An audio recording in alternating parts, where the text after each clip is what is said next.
Right. Hello, everyone. Good to see you all. Hope you're all here ready. There's quite a lot of you already around. I'll just wait a moment to see if any more attendees arrive. But basically, to start off, I just want to say welcome and welcome all from the whole committee who are here. At the moment, there's myself, there's Kimberly, there's Vera and Alex.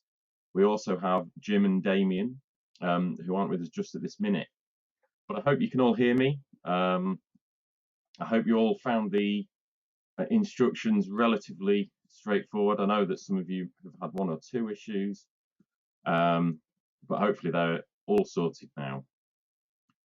So, obviously, welcome to the 53rd annual meeting of the AASP, the Palynological Society, the first that's ever been done online only. Usually we'll meet up in some nice place somewhere hosted by one of our members. But for the second year running, we were unable to meet in person, so we made sure we could get this meeting actually going and have some palynology to talk about. And phenomenally, we've got 5 days worth. We didn't know how popular this would be. We knew from the palynology short talks that had been going on for the last year or so that there might be some appetite for some online talks, and probably just talks anyway with this pandemic that's been going on. So obviously this is the AASP. We've got many members here, but we also have many non-members who this might be their first meeting they've been to of the society, and you're all very welcome.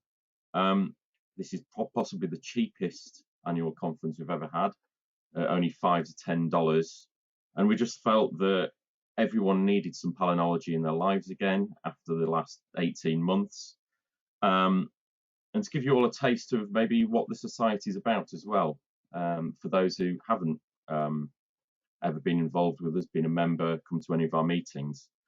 So you're all welcome. We're all dying to see some great palynology in the talks and the posters and the lightning talks.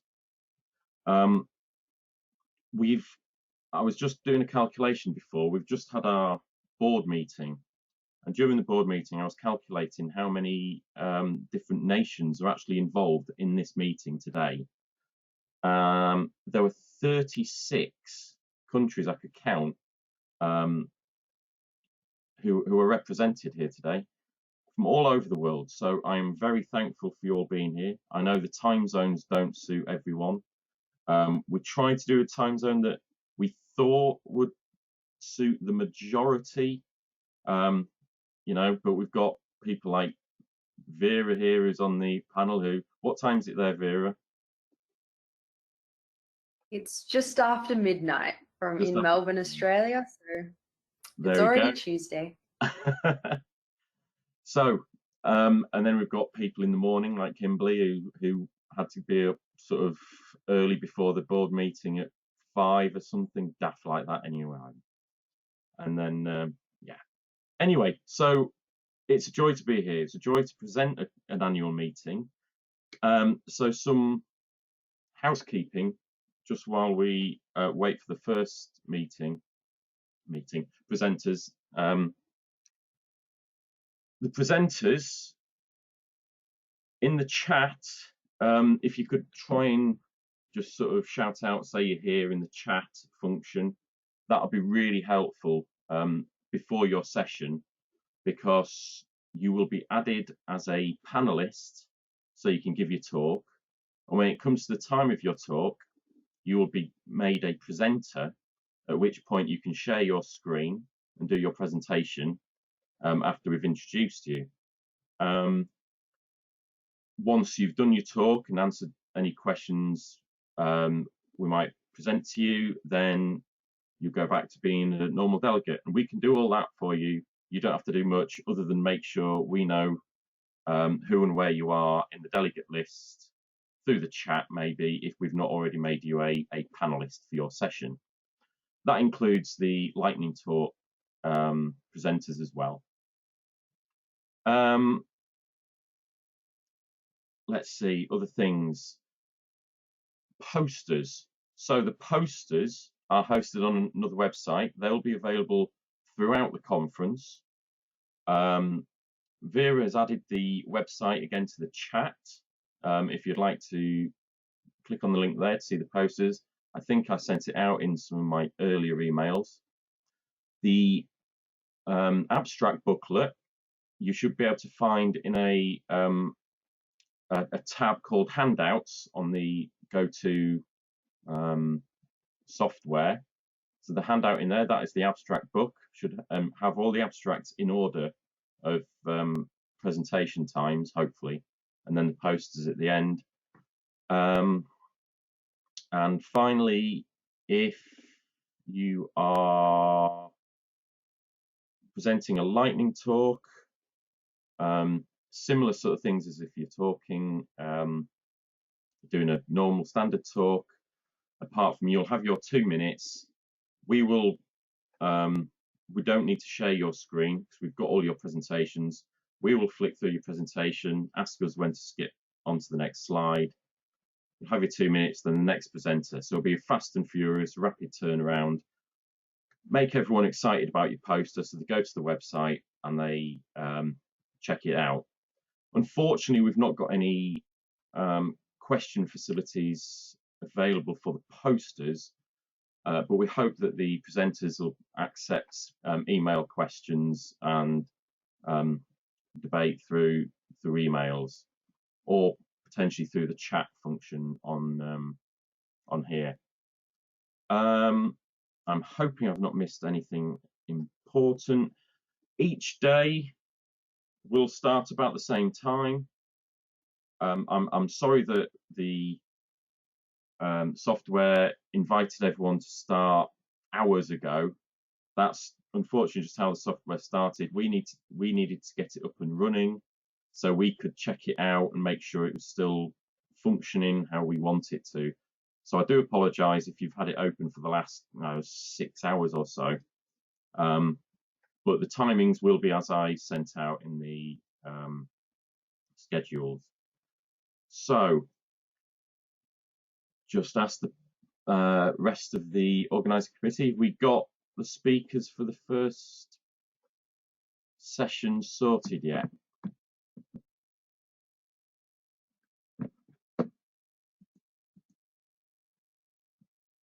That'll be a resounding no.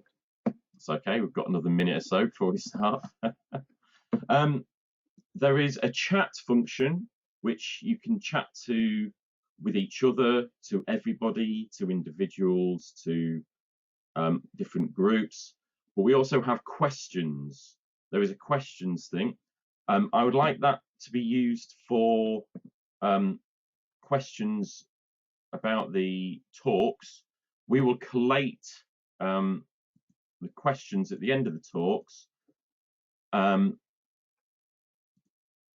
to ask the presenters, and we will ask them on your behalf. I hope that's clear. So make sure there's the difference between the questions and the chat. Please ask your questions, scientific questions, in the questions, and other things in chat. We do have a web, an email address that Vera will put on the chat as well, in case you need anything from us throughout the conference. But without further ado, I believe we have our first speaker ready. So hopefully our conference is going to run absolutely smoothly. And I would like to present, first up, Sally Horn. We're talking about pollen and stable carbon isotope analysis. Oh, Sally, you're there. There you go. Can you hear me? I can hear you. And presenter, there you go. You should be able to share your screen. Okay, do you see my screen? Not yet. Okay, well, I don't know why you don't see it. Oh, so sorry. There, you should be able to do it now. I forgot to click a button. How about now? That's, yeah, I can see it now. Okay, thank you very much. I'm excited to talk about pollen and stable carbon isotope analysis at an archaeological site in Costa Rica. The site is the Guayabo de Turrialba archaeological site, located on the slope of Volcan Turrialba in the central Atlantic watershed of Costa Rica, about where the G is in the map here. The Guayabo site is characterized by extensive mounds and plazas and cobblestone causeways that stretch for many kilometers.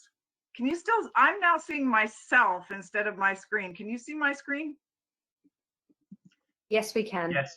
Okay, great. Let's see if I can get that back. Thank you. And also aqueducts. So within Costa Rica, the Guayabo archaeological site is the largest and most completely excavated site. It's a very important site in the country, and it has a very interesting chronology. And radiocarbon dates indicate that the features of monumental architecture were mainly constructed between about 1050 and 850 calibrated years before present. Some interpretations of the site chronology and the artifacts indicate that Guayabo was abandoned 1 or 2 centuries before the Spanish conquest. The Spanish conquest at AD 1500 or about 450 calibrated years BP. So we wondered, could we develop a record of vegetation change from pollen and stable isotopes that could shed light on the possible abandonment of the Guayabo site?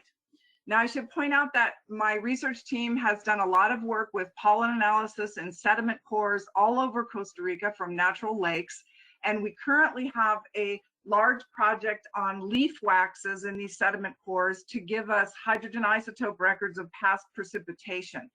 And what's interesting about the timing of the possible demise of the civilization at Guayabo, and also the timing of the high point with the monumental architecture, is that those seem to fit with some wetter and drier conditions in Costa Rica that we're seeing in other records. But the point was, could we get something really local? Could we do some archaeological palynology? So we looked at some sites collected by our collaborator, Gerardo Alarcón, from an excavation at the site. And basically we just wondered, could we see pollen of disturbance plants, possibly pollen of maize, microscopic charcoal? Could we see some pollinomorphs, maybe non-pollen pollinomorphs that would indicate something about site history?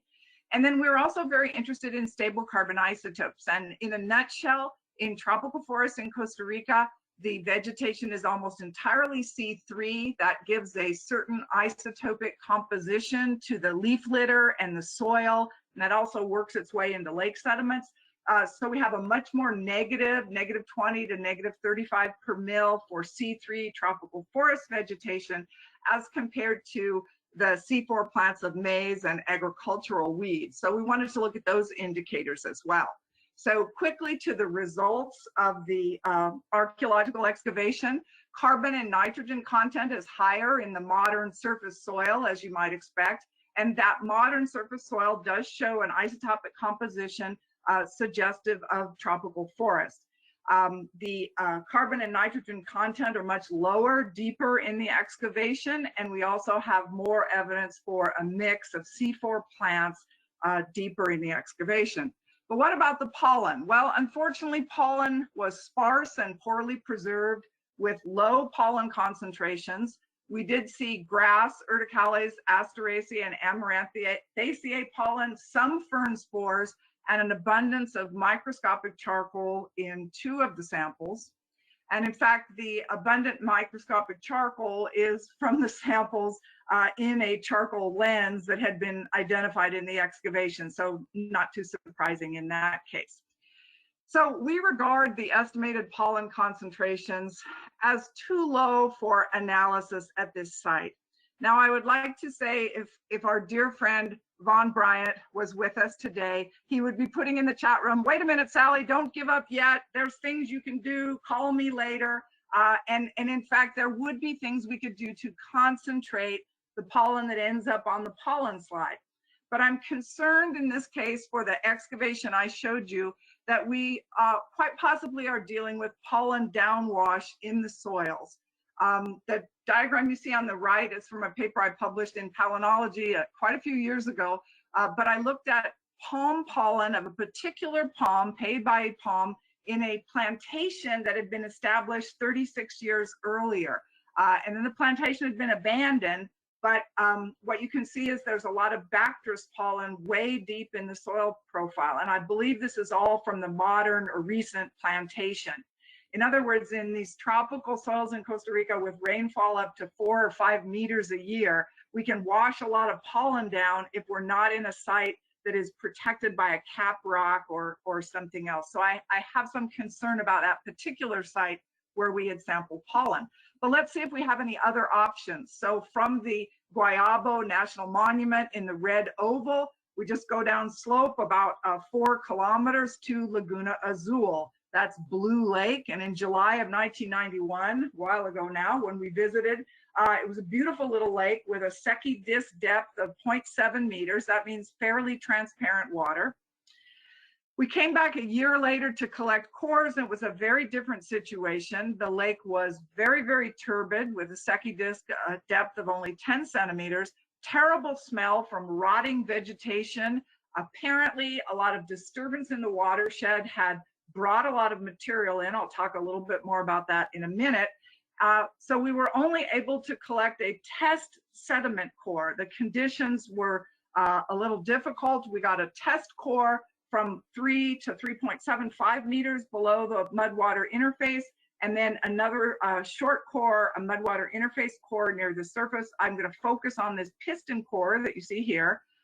We did get on that piston core 1 bulk sediment date, and then recently 2 AMS dates on macrofossils, so that's very well dated. Here is a clam age model, and you can see that where those blue lines are in that lower piston core section, we're probably looking at ages between about 500 and maybe 700 years for that sediment. So here is our Laguna Azul pollen diagram. And interestingly, if we apply that age model to the depths where we process pollen samples, it looks like what we've got in that lower piston section is pretty much the time right before the Spanish conquest, and maybe including that interval of abandonment that might have happened a century or 2 before the conquest. So what do we see here? These different pollen types are very common in lakes and tropical forests in Costa Rica. We do have some disturbance pollen from Asteraceae and Gramineae, and then scans at low power have showed maize pollen grains in many of the samples. There isn't a lot of sample depth in this interval, nor a lot of time. But we might have some indications. One of the indications we have that's interesting is this particular pollen type here of Cecropia. This is a tree that grows in abandoned clearings, particularly in large clearings. And we do have a pretty significant increase from about 15 to 20%, all the way up to almost 40% over the time period that might be recovery after site abandonment. This is our idea at present.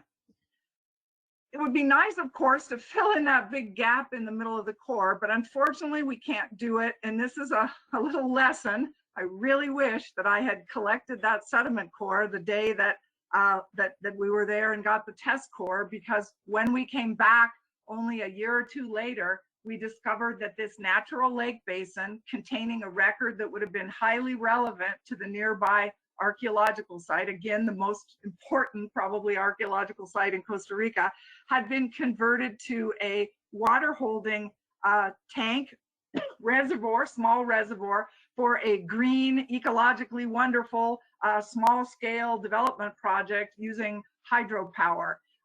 Unfortunately, no one thought before the lake was destroyed that the lake might have another value. So we're back to looking around for other ways to try to get some evidence of possible climate and vegetation change right on the site there. There's a lot more archaeological work going on. This is actually restoration work that you see here, but there's more archaeological research, and perhaps there will at some point be an excavation that has been covered up where we might have the possibility of looking at some soil that isn't affected by pollen downwash. And then we also are looking at other lakes in the region, and I'll close with this picture, which I wouldn't be surprised if you said, what lake? I don't see a lake, but there are several meters of water underneath that herbaceous vegetation that you're looking at. This is a lake basin, but when we visited it, and in this photograph, it's at low water, and we were unable to chop our way through all the dense floating vegetation to get to the center of the lake. I'm hoping that if we return at a time of higher water levels, that we'll be able to take an oar and push the material to the side a little bit so that we can get out to the center and take a sediment core that might give us more information about this archaeological site. And I should mention that these stone roads or causeways extend way out from the site, probably to this lake, as well as to Laguna Azul and other parts of the environment. So it'd be really interesting for us to try to get some pollen work closely tied in with the archaeology. And that's what we're hoping to do as we move forward here. I'd like to thank a couple of National Science Foundation grants and funds from the National Geographic Society, some of the people that participated in the field work, our universities, and especially I'd like to thank the people in government of Costa Rica who have allowed us to carry out our study. Thank you very much. Hey, thank you, Sally. Wonderful. Oh, sorry, Vera. You go, Stephen, no worries. Okay, no, thank you, Sally. I was going to just pass over to Vera, who was going to ask the questions, but we've not had any questions come in just yet from anyone else.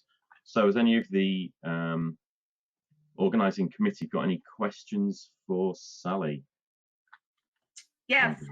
I'll start, Sally. Great talk, thank you. I was just wondering if you could elaborate on why you thought the pollen was poorly preserved at some sites. Do you think it was because of post-depositional processes or perhaps low pollen production? What's contributing to that? I'm so glad you asked that because I kind of blew it. I meant to say that the pollen preservation in the lake is great. That's Laguna Azul. But the problem in the lake is that I don't have a complete sediment core. The poor preservation is in the archaeological site, and that's based on the fact that a lot of the grains are kind of worn and beat up, and then the fact that there's very little pollen. And I should mention that 2,400 pollen grains sounds like a lot, but that's just the calculation based on the Lycopodium control spores. The actual slide, you scan and scan and scan. It's like, oh, I see one Amaranthaceae pollen. I see this, I see that. So probably not a very good site. And then for the pollen we do see, I guess if it's really beat up, maybe I might think it's really old, but otherwise I might think it's that some pollen downwash might have happened. Thank you for that. No, that's okay, my pleasure. So if anyone else has any questions, please just pop them in the questions. I'm just quickly looking forward, although we might have to go to the next presenter. Let me just quickly check. Okay, well, that's all we've got time for today. But if anyone has any questions for Sally, please get in touch, and thanks again. So now it's my pleasure to welcome our next speaker, who will be presenting on domesticating Fire Island, linking vegetation change, volcanism, and land use in Fogo through the study of a scoria cone sediment sequence. So thanks so much. Thanks so much.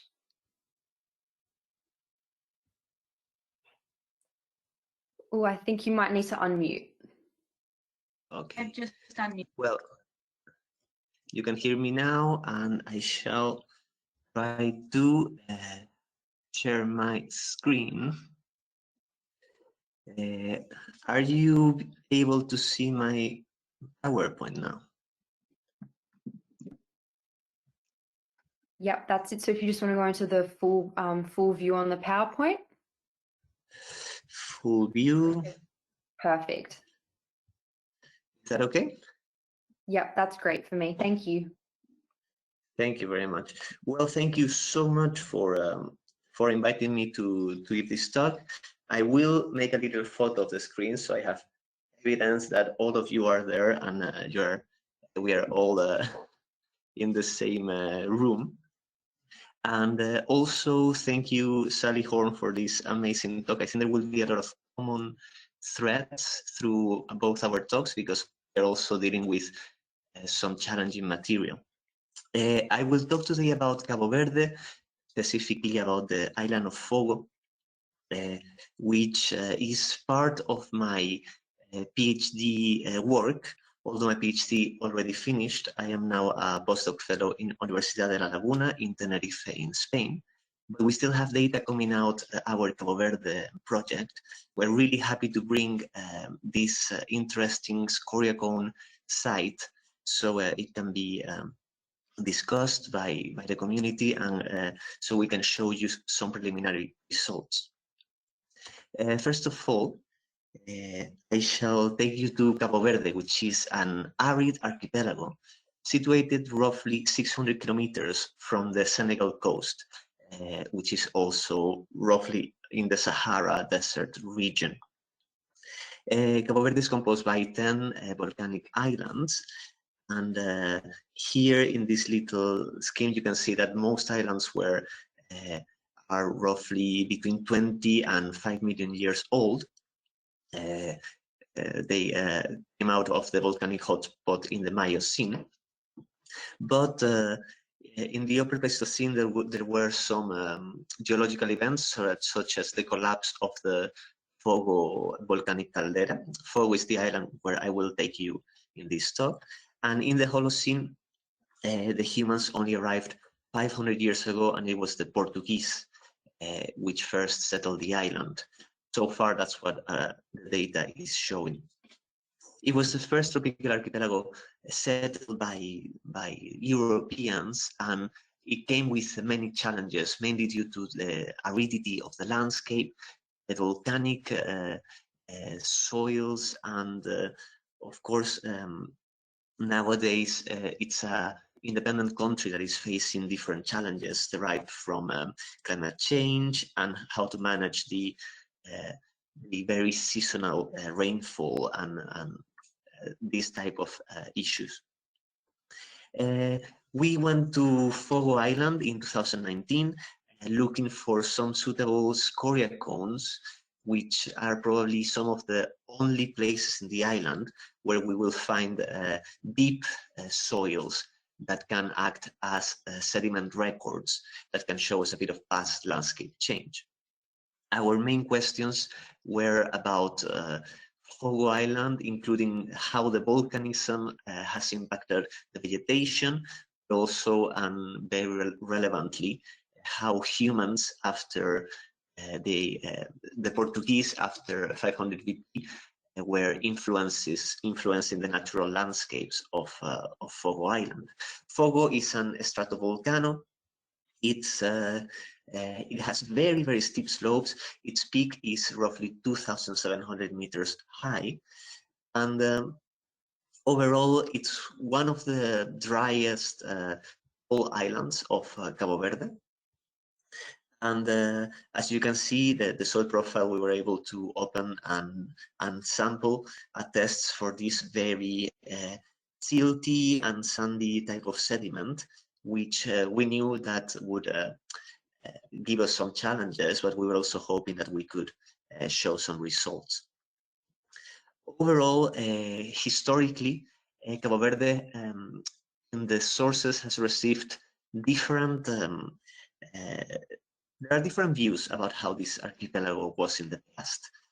I call this little review a historical trip advisor, in which we can see how some historical travelers were having different opinions. Some of them were saying that it was actually quite a productive land with trees, with pastures, good provisioning spots, and even Francis Drake was highlighting that there was a good vineyard cultivation and quality products.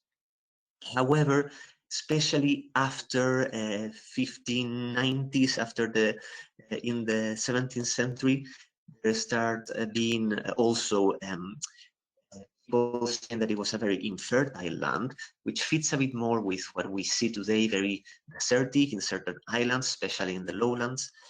Some people were describing it as sterile land with absence of provisions, and even Charles Darwin, which went there just for a little bit to the island of Santiago, was highlighting the atmospheric degradation of the soils, due to the strong winds and the dry climate. So this gives a bit of the different views that different visitors gave about the archipelago. I will take you to the southern part of the archipelago, and specifically to Fogo Island. Fogo has been erupting for most of the centuries after 1500 before present. Sorry, 1500 AD. And this has also pushed population around. People have had to escape often from the lava flows of this violent volcano. And here in this diagram, you can see with the little triangles the different historical eruptions as they have been described in the documents, and how population, which is this blue line, has been going up and down, responding to these traumatic and dramatic episodes. To try to answer some of our questions, we have used an assortment of different techniques, from pollen and non-pollen paleomorph analysis to more sedimentological analysis, and also the analysis of charcoal and tephra particles. With this, we wanted to give a big overview of past fires, also past eruptions through the deposition of tephra shards, and also soil dynamics. The workflow has been is roughly sketched here. We have different sizes of samples, and then we have preparation steps. For instance, our pollen preparation will give us pollen, spores, and microcharcoals to analyze. Then we do some sieving for macrocharcoal. We do loss and ignition, and then that material we use to count phytoliths and tephras. And then for sedimentology, radiocarbon dating, and chemical analysis, we follow other methods. This comprises a big team of researchers, and hopefully now we are putting the puzzle all together. The paleontological evidence is, as you will see, goes from degraded pollen in the bottom of the record to better preserved pollen. Some of the ones we show here are the better preserved ones that are mostly in the first 50 centimeters of soil profile. And we highlight some endemic species, such as the endemic acacia, some economic species like siamase and cereal, some introduced species such as this Proteaceae that is probably from Australian grevillea, and overall other common pollen grains such as Asteraceae and Cyperaceae, which are one of the open landscape of Fogo. We also have non-pollen paleomorphs, and we will be talking a bit more about them with the diagrams. For the multi-proxy diagram, we show you the 4 bulk sediment dates. We didn't find any macrofossils to date, so we use these dates. They are quite well aligned, and they show a 4,000 year old record roughly. Then in the bottom layers, the bottom strata are more organic in content, which was a bit surprising because I was expecting the usual enrichment of organic matter in the top of the soil profile. We have to highlight that it is cultivated nowadays, so we were also expecting a lot of economic species on the top. Finally, in the sedimentology, we have an early increase of coarse sand and an increase of medium grade sizes when we go to the top, but there are also events of erosion here around the middle of the record. Finally, for the charcoal, just highlight the fact that there was quite a lot of charcoal particles, both macro and micro, before humans arrived, which it's quite interesting. And these beautiful green tephra shards are especially abundant after the centimeter 80, which is a bit before the arrival, roughly 1,000 years ago, before the arrival of the Portuguese. So this island was probably quite active volcanically before humans arrived, and then afterwards, of course, too. We did some geochemistry of the tephra shards, And from here, from this peak in which there were a lot, and we show different groups of shards, even from the same sample. This is showing probably the variety of eruptions that were going on even at the same time in Fogo. For the pollen record, we highlight that in the bottom meter, there is poor pollen preservation. I have represented this as white curves. And as you can see, the pollen sums are quite low. This is because, as Sally was saying, in her samples, pollen is quite scarce and is often damaged. So you have not a lot of diversity. Have the classic Asteraceae, Cyperaceae, Urticaceae combo. However, afterwards, around 1000 before present, we do start getting some of the diversity of the open landscape that was endemic to these slopes in Fogo, including herbaceous plants, but also some acacia and euphorbia plants. This diversity is probably increasing due to the better preservation of pollen grains. Then roughly after human settlement, we start seeing a lot of economic species, some maize brought from the Americas, quite early to the archipelago. But we are also seeing these percolation patterns in the soil profile, which are probably natural for the type of deposits we have. And also Sally was saying, we do see this percolation of the plants that are cultivated right now, such as the common pea. And but overall, we have good diversity, and it shows quite well how people are managing the landscape after human arrival. For the MPPs, we do see that after human settlement is when we have most of the coprophilous fungi, meaning that the signal of herbivores is quite evident. However, they were also present in bottom samples. This is a common feature in Cabo Verde, and we are starting to think if there was some ancient fauna that we are sort of missing in the historical records, and it's a thread of evidence that we have to continue exploring. This fungal spore, Brachydesmila, is especially abundant, and it has been linked to woody vegetation, so that's something quite interesting that could be telling about some hidden woody taxa that we still haven't really found. Finally, the phytoliths are basically giving us an idea that the change between poaceous and woody taxa was going on even before humans arrived. So that's also something to bear in mind. In comparison to Brava, which is the neighboring island, just to highlight that fire in the landscape or wildfire was quite common in Fogo in comparison to Brava before humans arrived. So that's probably just a direct link between volcanic eruptions and how often the vegetation was burning. Just to conclude, there was a lot of evidence in this scoria cone, and it's useful to start thinking of pre and post human landscape dynamics in Fogo. However, preservation really varies. It probably degrades through time quite quickly. So we do not expect to find very good continuous long-term records.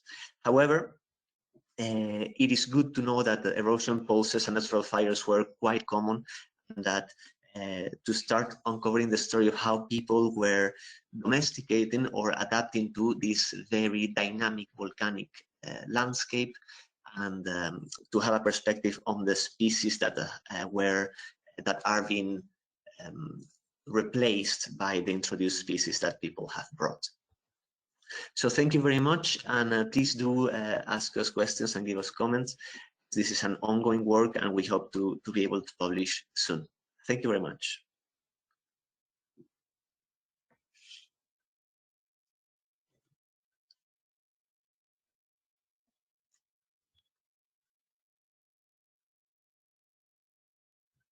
Stephen, you're on mute. Sorry.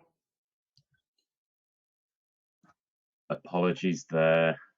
Unfortunately, we've got no time for questions, but thank you very much for a really interesting talk. Thank you. We'll move on now to our next speaker, who is Lazar Jean, if I've got that correct. talking about honeybee pollen loads. So if we've got our next speaker up. There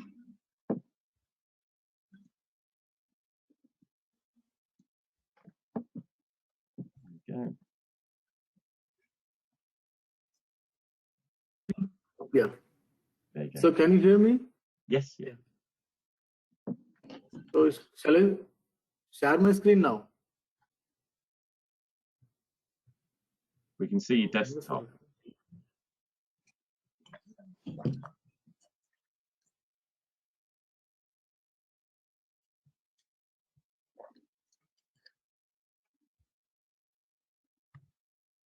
Any difficulty to share my screen? Just 1 minute. Yeah. There we go. Yeah. You can see your screen now. Just make it into the full PowerPoint mode.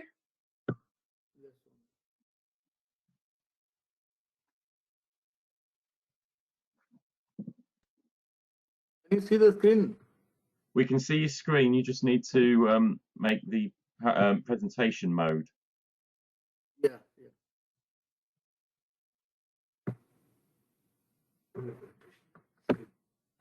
So can you see the screen now? Can you see the slide? We can. Yep, that's right. Yeah. Go for it. Okay, perfect. So my name is Lazar. I'm from India. I'm pursuing my doctoral studies from Pondicherry University. So today I'm going to present part of my ongoing project, which is probably correlated with the plants and pollinators interrelationships. You can see that here I use the bee pollen loads to understand the foraging preferences of the honeybees from two different landscapes in and around Pondicherry, South India. So we all know that bees are the most important pollinators all around the world. So especially in India, we have 4 different types of honeybees. One is Apis cerana indica, Apis dorsata, Apis florea, and Tetragonella edepinis. So my study is mainly focused on Indian honeybee, Apis cerana indica, because this species is well adapted and well thrive in a human disturbed habitat, and it is well managed in box size, and it is native to India, and studies on this species is very less.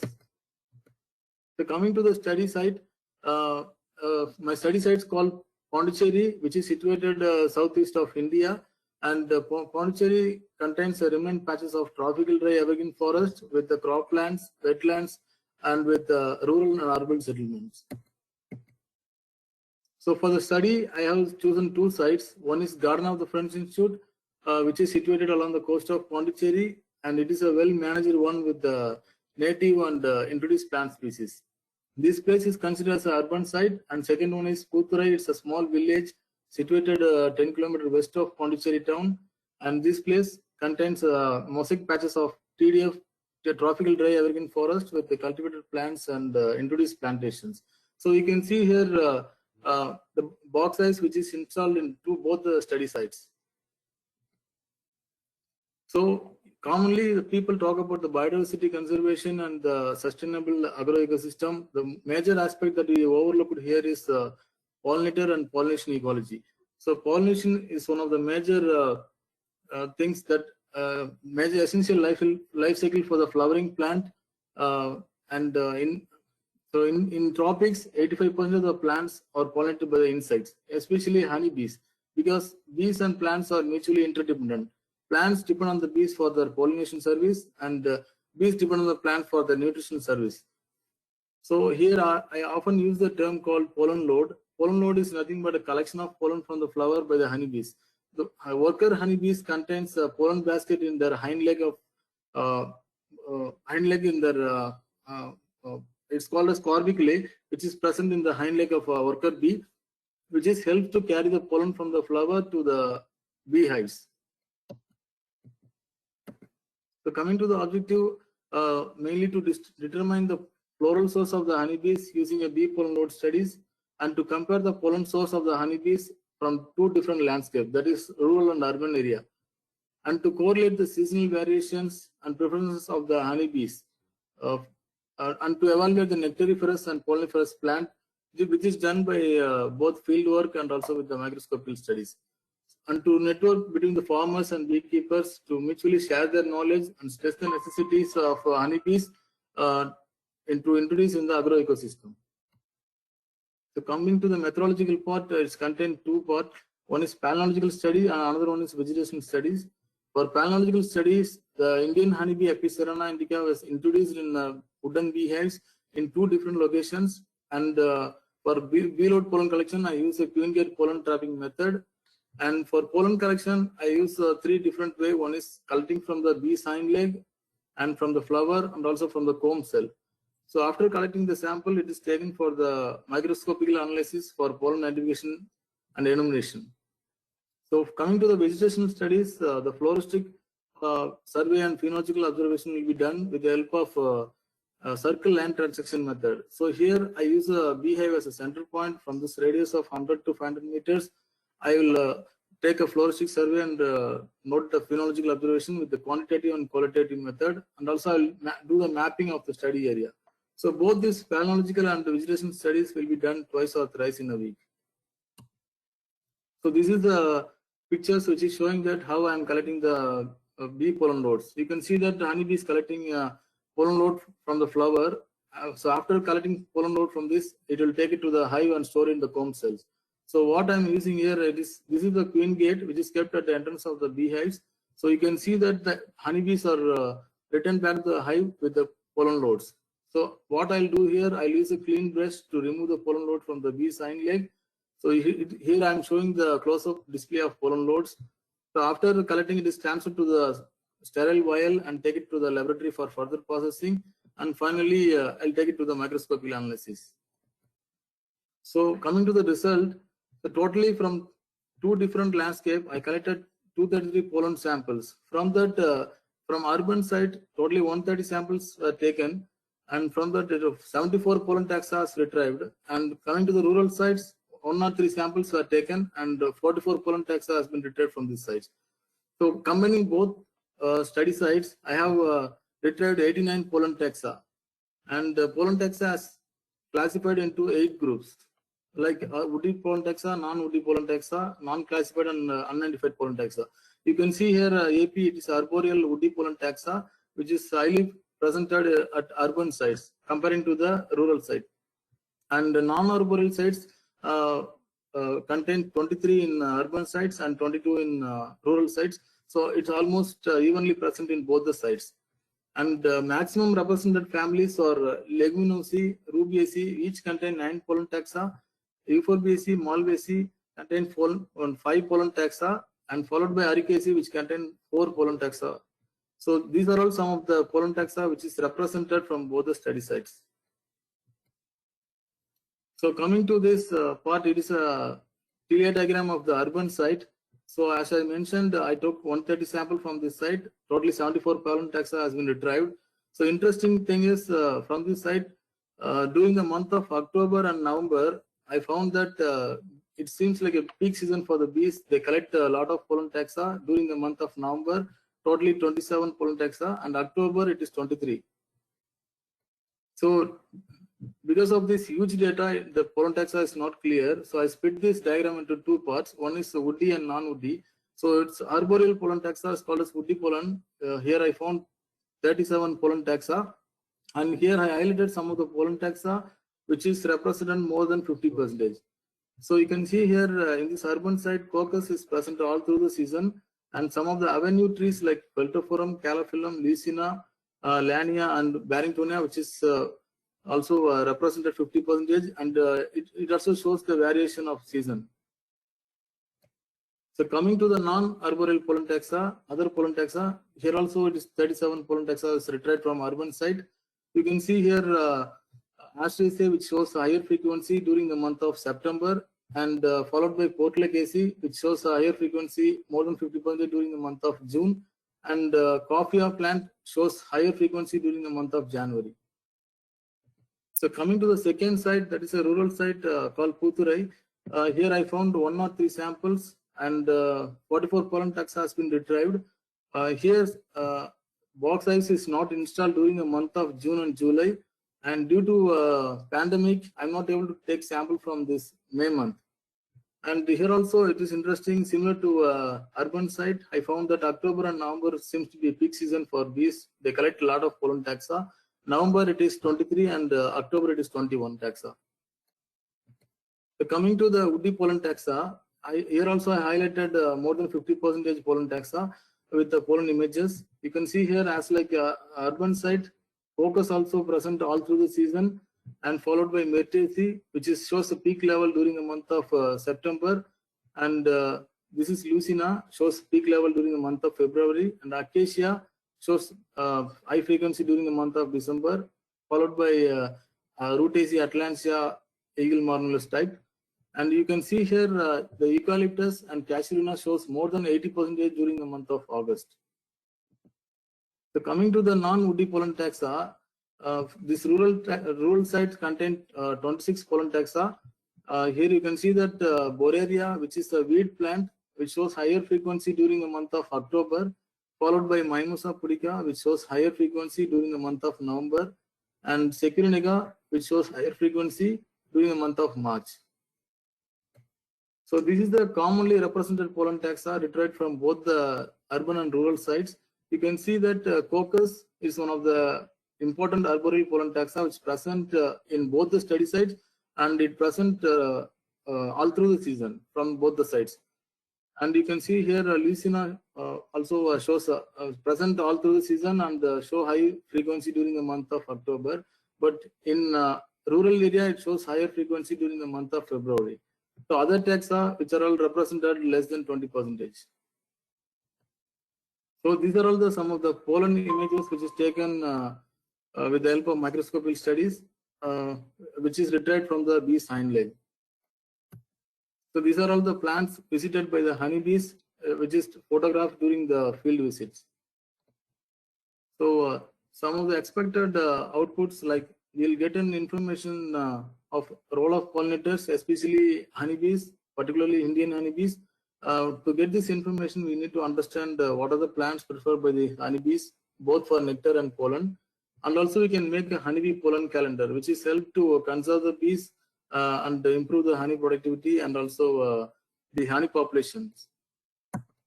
So my conclusion is some of the pollen taxa which is commonly present from both the study sites are Coccus, Lucina, Dalbergia, Poaceae, Asteraceae, Molugu, Tribulus, Euphorbia, and Liliaceae. So among them, Coccus is seen to be more preferable plants, and it is present all through the season, and bees also forage all through the season. So you can see here the October and November month is seem to be a peak season for the bees. They collect a lot of pollen taxa during these 2 months. And in urban landscape, honeybees prefer a lot of arboreal pollen taxa, that is avenue plants like Feltoph.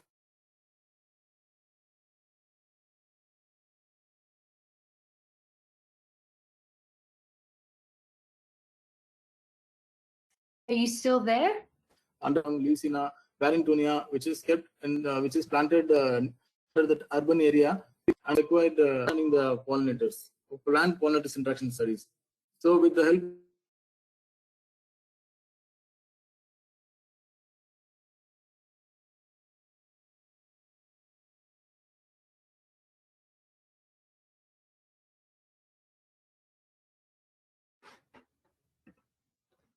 Thank you so much for sharing your talk. We lost the last little bit, but I'm sure most of us, yeah, definitely took a lot out of that presentation. So thank you so much. Unfortunately, again, we don't quite have time for questions, but if you do, please get in touch with the lead author. I know there is one question in the chat, but we'll have to save that potentially for the break. So we are, in order to keep on schedule, going to have to move on to our next speaker, but thanks so much again.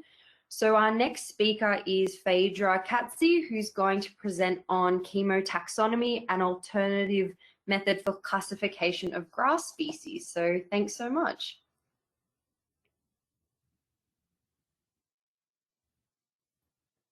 I think you might have to unmute as well. We can see your screen though.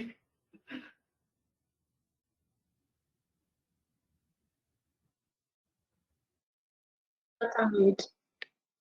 Yeah, now we can hear you. Thank you. Okay. Great. So yeah, Perfect. So, hello everyone. I'm Petra, and what have I done? Okay, and today I would like to present you some of the work I've done for my PhD, which is basically looking the chemical fingerprint of grass species and try to classify them based on that.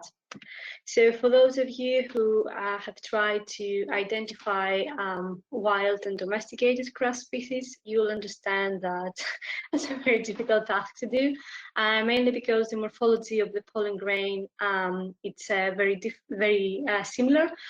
So it's very difficult to discriminate when we have on our pollen record actual domesticated crops or when we have just wild grass species.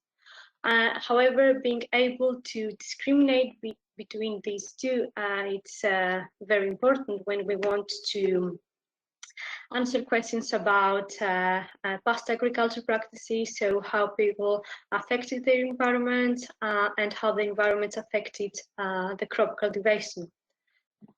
So for that reason, I decided to follow a different approach for my project. So based on some recent studies that the authors used the chemical fingerprint of pollen grains, they were able to classify them into species level. So I thought I might use this approach instead of morphological approaches. And based on this evidence, the classification exercise was quite good.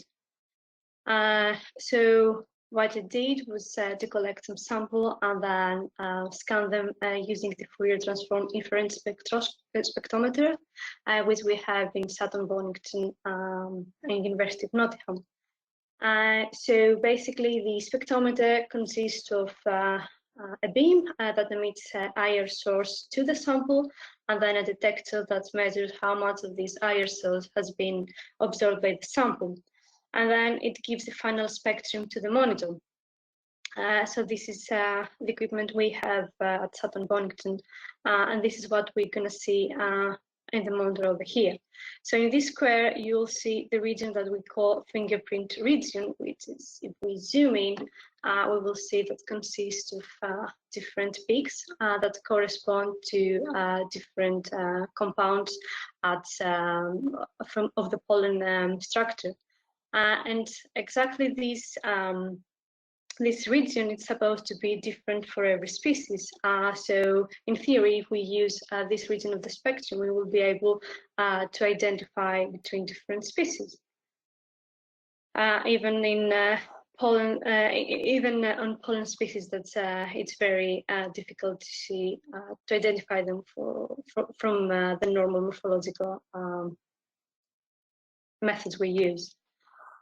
One of the main drawbacks of this this technique is the size and the shape of the pollen. So when you want to scan something that is significantly bigger than the beam size or significantly smaller than the beam size, you will end up with a nice spectrum. However, when the beam size has pretty much the same size of the object you want to scan, and when the object you want to scan has a lot of angularity, you may end up with a very distorted spectrum that its peaks do not represent anything, basically.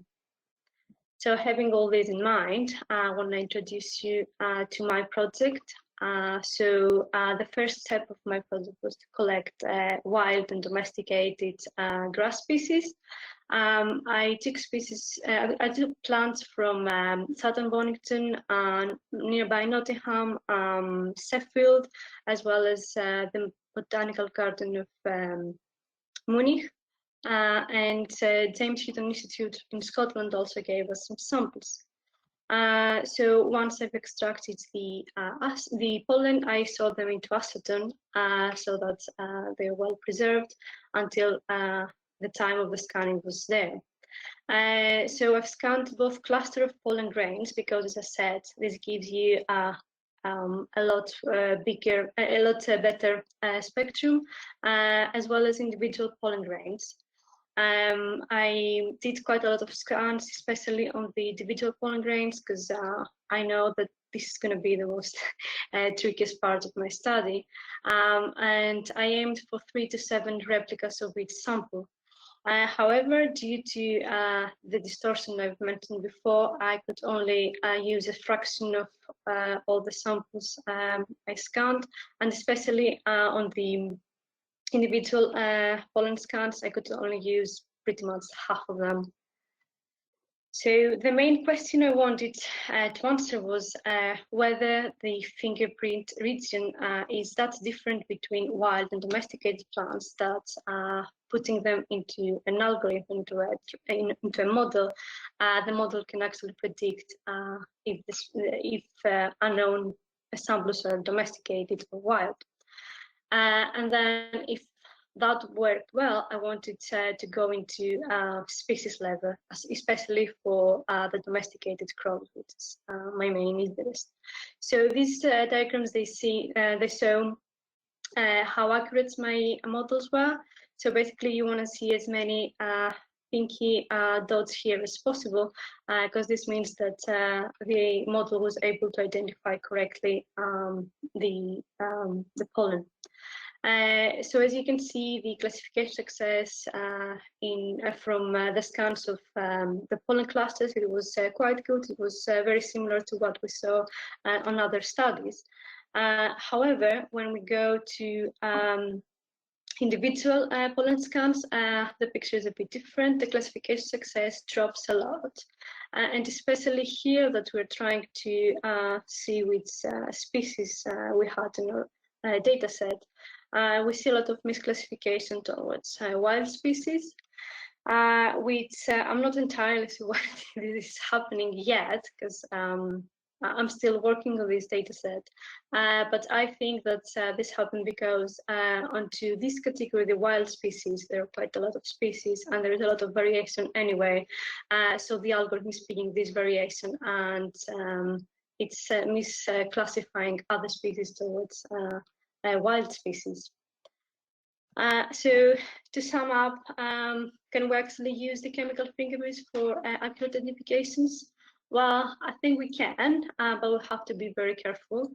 So first of all, we need a very good training data set that represents a variety of species, and it catches all this variation among species, because the algorithm, what they're going to do is they're going to classify any given sample, but it could classify them wrongly, and we have to be sure that we avoid mistakes like these. And then another problem I had, and I want to draw your attention to, was the large quantity of distorted spectra and how that affected the outcome of the classification models. And it's still something that I'm working on at the moment. So next, I want to do the same analysis onto acetalized pollen samples, because eventually I want to do the same for fossil samples. And of course, the fossil samples, they're all acetalized. Actually solving the problem of distortion, some people suggested that we can embed them into paraffin, and it's something that I'll try to use next. And maybe taking more scans from individual pollen grains, that's also going to help my models to capture this variation. So I would like to thank you for giving me the opportunity to talk here, and everyone who attended this meeting, and special thanks to all my supervisors and all the teams and colleagues who helped me, and of course the University of Nottingham that funded my research. Thank you. And if you want to keep in touch, I have my email there. You can just email me anything. Okay. So I have to stop presenting. I don't know how. Thank you very much for that. There are no questions coming through at the moment. Let's see, because we've got a few minutes. You've been done well on the time, which is absolutely an organizer's dream. So, any questions coming through? If not, we will make some of our own up from the committee, the organizing committee. I've seen. I can one. Oh, sorry. Go on then. Yep. I was just wondering, I know for differentiating grasses, some authors have also used the carbon isotopes of different types of grass. So I was wondering if the technique you're developing is something that could potentially replace that or complement it, and whether you are potentially able to compare the profiles you're seeing with how they've gone differentiating based on just the isotopic composition of the grass pollen. Yes, so I don't think you can use FTIR for all your samples, but if you have particularly difficult samples like the grass species that it's very difficult to identify them just looking at their morphology, then you may want to do that. It will be a great idea to compare it with isotopic analysis, but I don't think I'll have the time to do that. But yes, I think it might come as a complementary thing to just for samples that you really cannot identify them otherwise, or you identify them into broad categories like cerealia or Avenatriticum or whatever. But if you really want to answer questions about how people change their cultivations through time, then you want to be a lot more accurate than that. So it's really kind of what questions you want to answer, how much time you have to answer them, and how much money. Excellent, thank you. So, are there any more questions coming through? There aren't. Very few questions so far from the attendees. Quite disappointing. I thought it was a great talk. I loved it. I've seen quite a few of the talks from the team there looking at these sort of things. And I think when it comes to grass pollen, I always, wince out at identifications. So identifying it through anything other than morphology, I'm quite a fan of. But yeah, if there are no other questions, we can move on slightly. So thank you very much, Pedro. That was excellent. A quick announcement while we do have a minute. At the end of each session, this is for the presenters. The presenters will be made panelists, but the only way we can return you to being an attendee is if we basically kick you out of the webinar and you've got to rejoin. So we'll explain that to you again later, but that's what we might be doing at some point with the presenters, just so we can organize our presenter list a bit easier. So we'll kick off a minute or so earlier for the next talk. So the next talk is Paul Pilkington looking at the rise of green algae and using them for anthropogenic activities. So Paul, if you're there, yep, I can see you. Hello, can you hear me? Yep, can hear you now. Brilliant. Thank you. So excellent. I apologize. My webcam will not initialize. It will not work. So I do apologize about that. Okay, let me share my screen.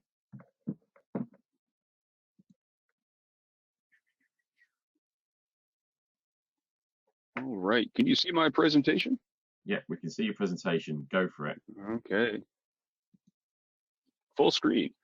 All right. Well, hello. Thank you for listening to my presentation titled Rise of the Green Algae, Using Underutilized Freshwater Microfossils as Proxies of Anthropogenic Activities. And I'd like to thank Stephen and the rest of the organizing committee for putting together this virtual conference. And before I start, I'd like to say this quote by Henry David Thoreau: "It's not what you look at that matters, it's what you see." And this will come into play later on in the presentation. So this presentation focuses on algal polynomorphs, the acid-resistant remains of cyanobacteria, green algae, and dinoflagellates. And these primary producers, including cyanobacteria, are not, while cyanobacteria is not true algae, they all have a long geological history dating back to the Archean. And the green lineage with chlorophytes such as Pediastrum, Botryococcus, and Silastrum, and charophytes such as the desmids and filamentous green algae. And the wren lineage, which contains dinoflagellates and siliceous microfossils. But we treat our samples with hydrofluoric acid, so our slides do not include the siliceous algae. And here are some quick comments on cyanophytes. Nitrogen-fixing cyanophytes nitrogen-fixing cyanophytes, they can fix nitrogen, which gives them an advantage in oligotrophic environments. And they produce specialized cells, such as vegetative cells for photosynthesis, heterocysts for nitrogen fixation, and akinets that are resting cells during unfavorable conditions. The non-nitrogen fixing cyanophytes have advantage in more nutrient-rich environments because they cannot fix nitrogen.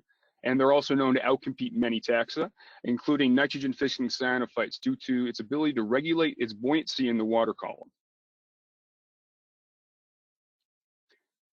Now on to our study sites. In eastern North America, we have 3 deep meromictic lakes that all have different histories. 2 of these sites, Crawford Lake and Walden Pond, are currently conservation areas, while Sluice Pond is in a heavily urbanized setting, although all 3 lakes have a high water depth to area ratio, making them meromictic.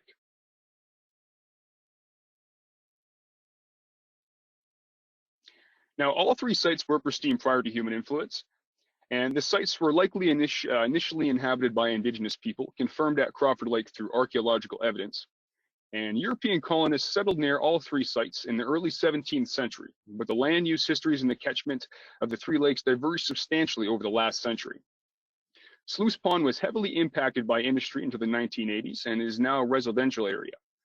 While both Walden Pond and Crawford Lake have become conservation areas, Walden Pond is open for recreation, but Crawford Lake is protected. Now on to our study sites. It's more algal palynomorph data. In Sluice Pond, nitrogen-fixing cells of cyanophytes, Anabaena and nostoc were dominant prior to European colonization. In the early to mid-20th century, planktonic chlorophyte Coelastrum became the most abundant taxon at the expense of cyanophytes and dinophytes.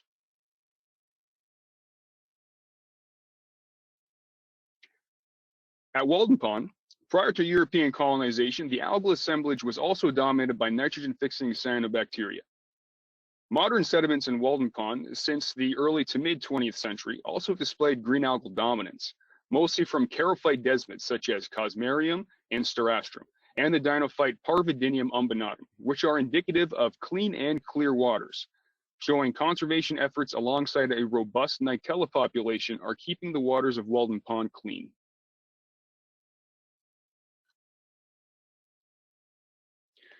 Now, Crawford Lake, prior to 1950, cyanophytes such as Aphanicapsa and dinophytes such as Parvidinium inconspicuum are the dominant taxa before a major shift towards green algal dominance. In modern sediments, green algae such as chlorophyte Cocomyxa and desmids like Desmidium become more abundant at the expense of cyanophytes.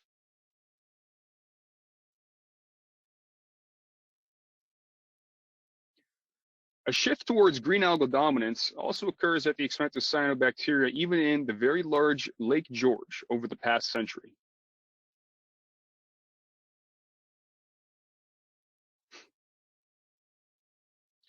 And this rise of the greens is not restricted to Eastern North America. It is a global signature, with Lake Gosiaz in Poland experiencing a similar shift away from cyanobacteria dominance towards green algae in the 20th century.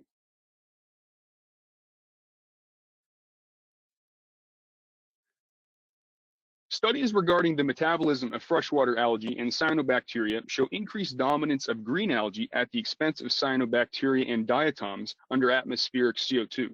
This change in phytoplankton community composition has been widely attributed to the physiological characteristics of green algae, specifically chlorophytes, that are less efficient at concentrating CO2 than cyanobacteria or chlorophyll C hosting eukaryotic algae, such as diatoms and dinoflagellates.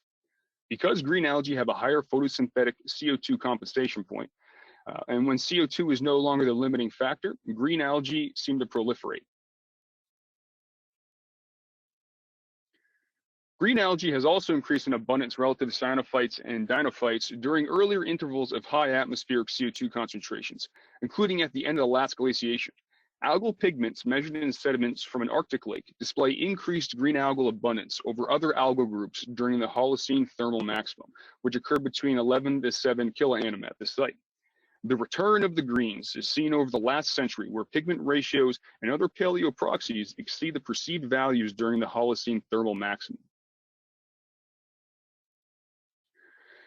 Now, putting this into perspective of the newly proposed Anthropocene epoch is important, as this global this global increase in green algae occurs in tandem with other anthropogenic activities, such as globalization, increased fertilizer use, ozone depletion, and most importantly, atmospheric CO2.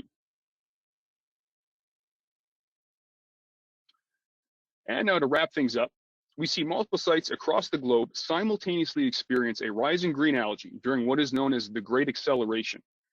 Studies have shown that cyanobacteria are more efficient at photosynthesis than green algae, but under high CO2, green algae can outcompete cyanophytes in certain environments, making green algae a strong marker for the Anthropocene.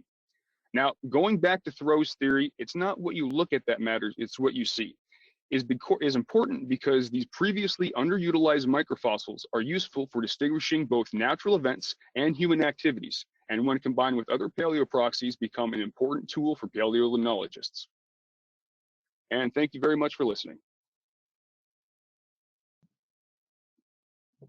Great, thank you very much for that talk. Very interesting, especially linking it all with the Anthropocene and everything like that. I've always loved the older green algae and all sorts. I'll give you a quick question first. This is more out of my ignorance more than anything else, is how might preservation of the different groups of the algae affect your results? That's a very good question. Actual recent studies have shown that acetolysis, the oxidation, actually does affect certain desmid species. I believe that was Nicholas Riddick's, he touched on that in his research as well. So yes, taphonomy is a major issue with certain algal MPP. That's why I was fortunate that the three main study sites I was looking at were all meromictic, so they had excellent preservation potential. Great, excellent. We do have a question come in from Alex Wheeler. Thanks for the talk, Paul. Can you distinguish between localized environmental effects, e.g. fertilizer dumping, versus atmospheric CO2 increase? Yeah, I believe we can, because we can combine elemental analyses of different proxies, say phosphorus, nitrogen, organic carbon to nitrogen ratios, and because of this, it's combined with the abundance of certain algal NPP species, we can really put together the puzzle of distinguishing these different types of events in these catchments. Great, excellent. So if there's no more questions coming in, I say thank you very much, Paul. That was superb, and we'll. Thank you very much. Yeah, cheers. We're a little bit ahead of time, but not too much. So we will move on to our next presenter, who is Takuto Ando, who's going to give us a talk about aquatic polymorphs in Nakumi Lagoon, Japan. Hello. Okay, I'll just unmute you there. Okay. Can you hear me? Yes, I can hear you, yeah. Can you see my slide? Yeah. Okay. Takuto, you just want to put your PowerPoint presentation into the full screen. Perfect. Yep, that looks great. Yeah, I'll start. Hi, everybody. I'm Takuto Ando from SCHAR Research Center, Shimane University, Japan.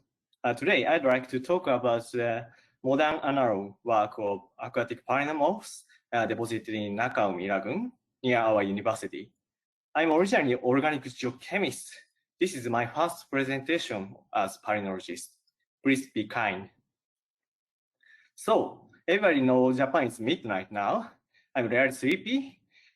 Anyway, I live in Matsue city here. And study area is here, Nakami Lagoon, connected to Japan Sea. And another lake called Lake Shinji, Lake Shinji is here. Nakami is the second largest brackish lake in Japan. Changes in lacustrine environment and ecosystem is related to surrounded environment like river. Heavy rain sometimes causes flood. In this year, heavy rain attacked to our city 3 times, only during 2 weeks. And floods were occurred like this. And I don't know it was related to global warming, but just today, typhoon also moved by irregular paths and attacked my university. Also, red tide were caused by eutrophication related to human activity, especially red tide of Procantron minimal, this one, were frequently occurred during 1960s. Also, by the way, we frequently found the Procantron minimum in the surface water in this year, hotter summer. So we need to understand how future climate and ecosystem will change. Lacustrine estuarine sediments are really good archives for understanding climate and ecosystem in the past. And aquatic polymorph, everybody you are a palynologist, I don't need to say about it. Many researchers focus on maybe dinocyst. However, especially in Anthropocene and quaternary sediment, other aquatic polymorphs are also preserved. So in this study, we focused on the dinocyst and also foramen lining, Piscian cyst, ciliate cyst, tintinid lorica, echo zooplankton, and remain of green algae and aqueducts to reconstruct ecosystem and organic deposition in the past. So Moody et al. Did the similar kind of work using the sediment in Mediterranean Sea, Black Sea, Caspian Sea, and Aral Sea. Like this work, many kind of aquatic polymorphs are deposited in such brackish environment. Nakaomi also have a gradient of salinity like this, and the bottom is like this. And Nakami also have gradient of salinity from Ohashigawa River here to here. Nakami is here, Lake Shinji is the next lake. And also from Ohashigawa River to Japan Sea. In winter, bottom water is still oxic. Can see oxic layer like this, but anoxic in summer. And we think here is one of the best place in East Asia to do modern analog work about aquatic polymorph before sediment core studies. Okay, our objective is the investigation of the aquatic polymorphs in the surface sediment collected from Nakami Lagoon as a modern analog approach to developing the paleoproxies. And this is a map of sampling site. We collected sediment from these 4 sites, 1, 2, 3, 4, in February and August 2020. And 2 extra sites here and here in August 2020. Lower numbering indicates sample collected from near the Japan Sea. Here, 1, 2, 3, 4. And about the method, we only using hydrochloric and hydrofluoric acid and use 20 mesh, 10 micron mesh without larger mesh for size separation. Then counts 300 polymorphs except spherical cyst. So at first I need to talk about them. This kind of transparent or brown cyst like this main component of aquatic polymorphs in this site. We also counted them. But during 300 counting, we accept them to consider the bias of them. Some researchers treated these polymorphs as dinocysts, but in the practice environment, we think it was not always formed by dinochragids. We will do DNA work using these cysts for understanding their origin. Anyway, interestingly, this type of polymorph is mainly deposited in the brackish environment compared with marine environment here, like or here. And negatively correlated with the CN ratio, this suggests these polymorphs have higher nitrogen and the main component of acritic organic matter have lower CN ratio. Next, okay, then dinocysts, we observe cysts of both autotrophic and heterotrophic dinochrasid, like cyst of polycricos, spiniferitis, and cyst of protopredinium. This one is difficult to identify as dinochrasid because there is no occupier, but size and color is similar to brigantinium in this site. We calculate the ratio of heterotrophic, autotrophic dino, like this formula, and upper value, this one, upper value exclude pale brown, this one, brigantinium. Lower one is include this one. And the proportion of heterotrophic species among dinocysts are higher in the sample deposited in more brackish environment, here and here. Next, microhistory area can say they are also main component and characterized by spherical body with very short spine. I'm really surprised to see them because similar acritac also can find from the Mesozoic sediment. However, they identified as a Lophospheridium or something. Like cysts of heterotrophic dinochrasid, we observe large amount of them from site M04 in more brackish environment. Also, gradient is higher in some samples. And cysts of Chatonella, rapid-white algae, they from reptile were also observed. Previous reports shows the productivity of this algae is low in Nakagumi, but we checked these algae. We checked these algae are not living in surface water, but below alkaline. The abundance of them is also higher in M04, more brackish environment. Then tintinate lorica, we cannot count the lorica formed by, we can count the lorica formed by 7 tintinate. Only shows 5 species here, but interestingly, there is no pavera and tintinopsis, and this one, and it causes the lower abundance of tintinate lorica in summer sediment. Yeah, there are no this one and this one in summer samples. Possibly this lorica is rapidly decomposed during half year. Cause of tintinopsis, case of tintinopsis is easy because they have a breakable net-like structure. As geochemist, I rarely interested in the difference in the macromolecule composition of between this one and this one. So next, ciliate cyst, it includes pavera cyst, this one, but mainly formed by oligotoric ciliate like Strombidium. The abundance of them is also lower in summer sediment here. Maybe they are also larvae.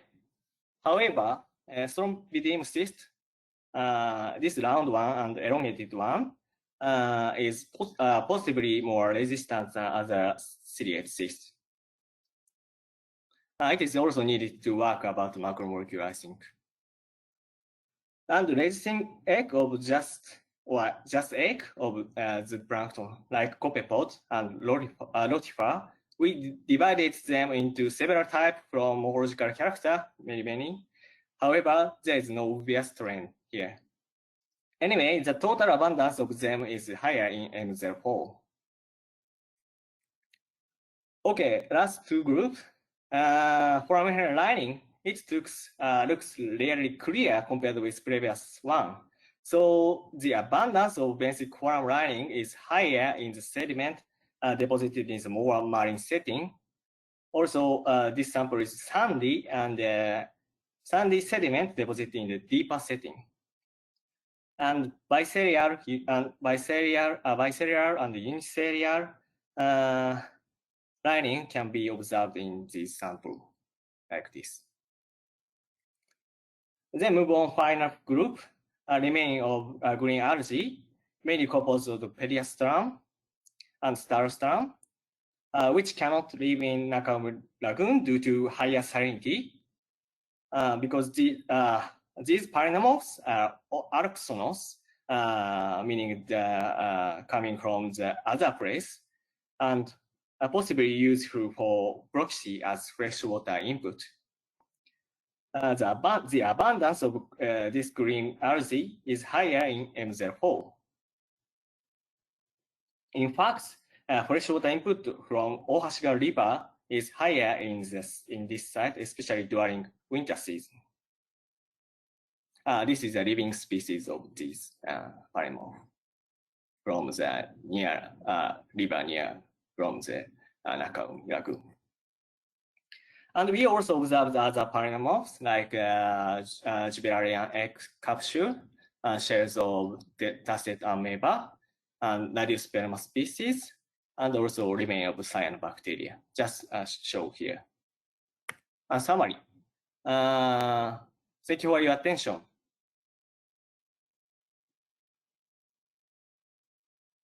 Wonderful, and thank you so much for that presentation. We actually do have a couple of questions. One we received by email, but just a reminder to everyone to please use the question function as well, because we are receiving them and we can read them out. But the question I have from Sally Horn is, let's say one is not going to become an expert on all algal microfossils, but maybe we could learn a few. Besides pedestrium, what types might you recommend pollen analysts learn to recognize? In particular, which ones are easier to recognize, well preserved, and particularly meaningful? Yeah. Well, so I do that just I'd like to do that, but yeah, I now so my technical supervisor Kazumi Matsuoka will help me to identify that kind of polymorph. But also I talk with palynologists, many palynologists about what is this, what it is. It's important for understanding the polymorph, I see. Yeah, and so for us, is there a couple of groups in particular you think we should keep an eye out for when we're looking down the microscope? Me? Yeah, what do you think? Yeah.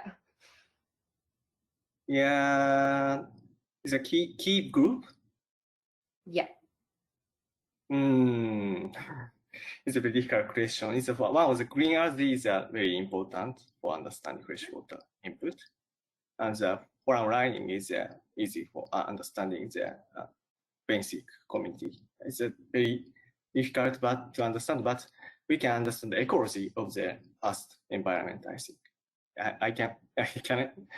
I don't know. I can. No, that's great. Thank you. Yeah, so we'll all keep an eye out for benthic forum linings and some green algae then. So thank you for that. Yeah. I don't think we have any other questions at this stage. So we might then move on to our next speaker, who is going to present on the effects of taphonomy on different cysts of dinoflagellates. So I'll let them now share their screen, but thanks so much again for your presentation.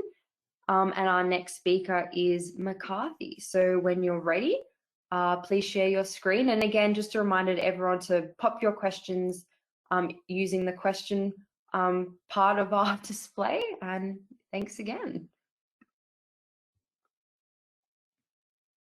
Hi, Francine, ready when you are. We've just got to unmute you.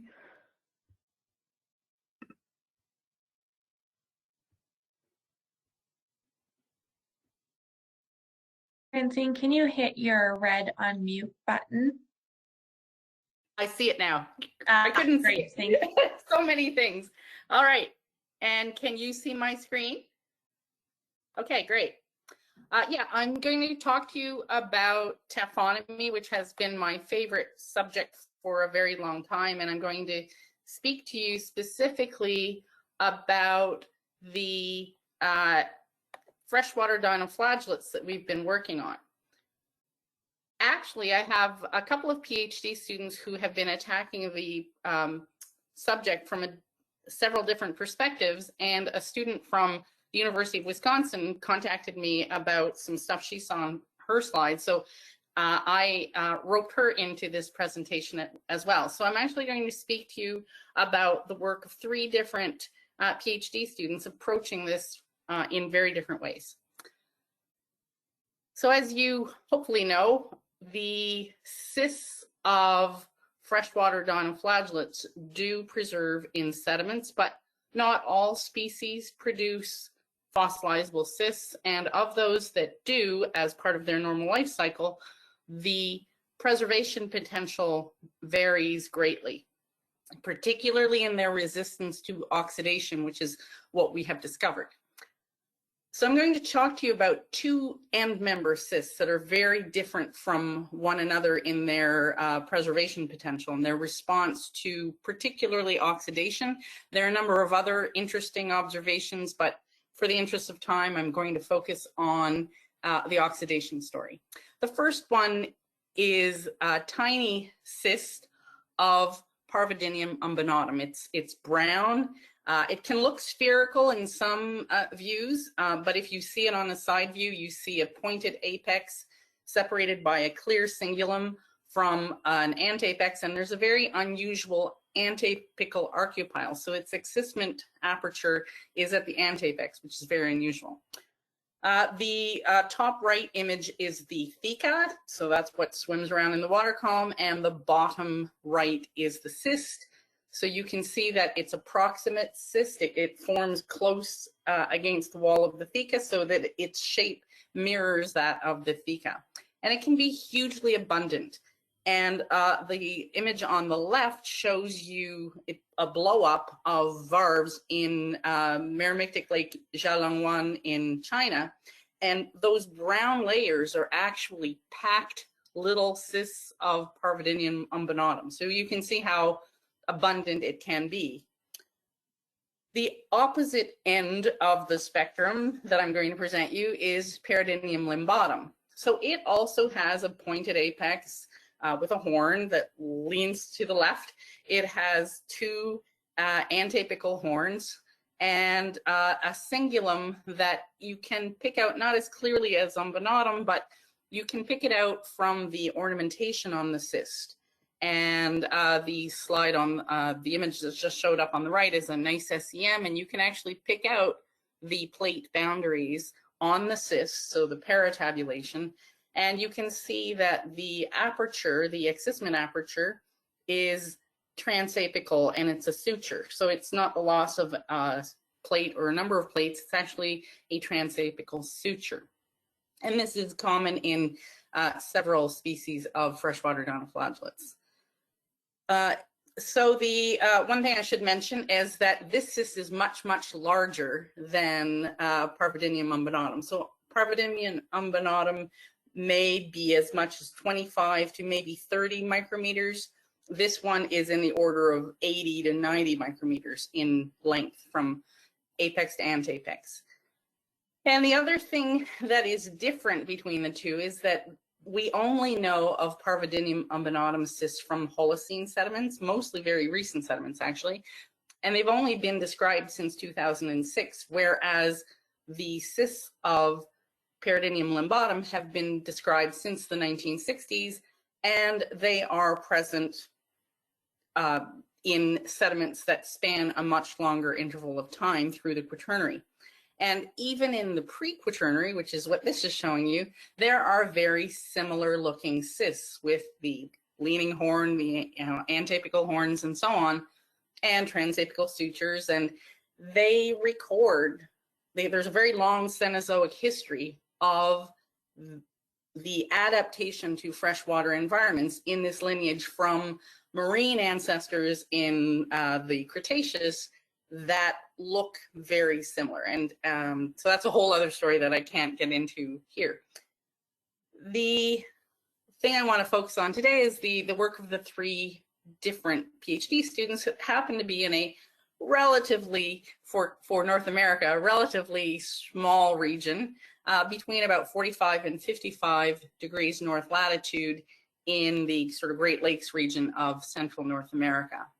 And so I will speak to you about these. So the image on the right shows you the location of the experimental lake area, ELA, the little square near the tip of Lake Superior near Duluth is the Sylvania Wilderness, and on the square on the right is the Dorset Lakes, and I'll be referring to these 3 locations very quickly because I could, of course, speak about for the entire time about each thesis. So this is Kristen Michels, and she worked in the Sylvania Wilderness of northwestern Michigan and cored a number of lakes. And because she saw so many palynomorphs that were non-pollen in her pollen work, she actually contacted me and asked me to verify whether her non-pollen palynomorphs were in fact dinoflagellate cysts, and they were. And so she actually incorporated dinoflagellate cyst analysis into her thesis work, which I was very happy to see that more and more people, particularly pollen analysts, are turning to trying to understand the meaning of other things in their slides. And so I'm going to focus on Parvidinium umbanatum and limbatum. And this is one of her lakes, Catherine Lake, and you can see that Parvidinium umbanatum, relative to pollen, outnumbers the upland pollen at the top of the core. So it is hugely abundant. And it becomes very abundant where that red line across the screen is, and that is when we see an increase in non-arboreal pollen that reflects land clearing and anthropogenic activity. Parvidinium limbatum is never very abundant at this site. In contrast, Mule Lake, which is not very far away, has the opposite signature. Almost no Parvidinium umbanatum, but it does increase when you see an increase in non-arboreal pollen. But this site actually has non-arboreal pollen all the way down the bottom. You see there's a red line near the bottom as well. And so it has a longer history of impact, and yet we see a very different record. Quite a lot of Parvidinium limbatum all the way through that record. Very different signatures. So what does that mean? And well, we don't know. So that's part of the reason that 2 of the other students have been working to try to answer that very question. One is Donya Dinesh, and she's working at Queen's University with Brian Cumming, and she looked at 32 lakes in the experimental lakes area of northwestern Ontario, Canada, and she found 38 dinoflagellate cyst morphotypes, most of which, fortunately, most of the common ones, we were able to identify to genus and usually species. So here is a histogram of the abundances of the common and abundant taxa of dinoflagellates cysts in all of her 32 lakes, and I'm just going to focus on Parvidinium umbanatum and Parvidinium limbatum. And you can see that this plot along a PCA axis is actually the depth axis. It's the depth parameter of the lakes. That's what it mainly correlates with. And Parvidinium umbanatum is almost ubiquitous, whereas Parvidinium limbatum is rare, but when is rarely present in lakes, but when it is, it can be dominant. In one of the lakes, I can't remember its number now, but in one of the lakes, it was nearly 60% of the assemblage.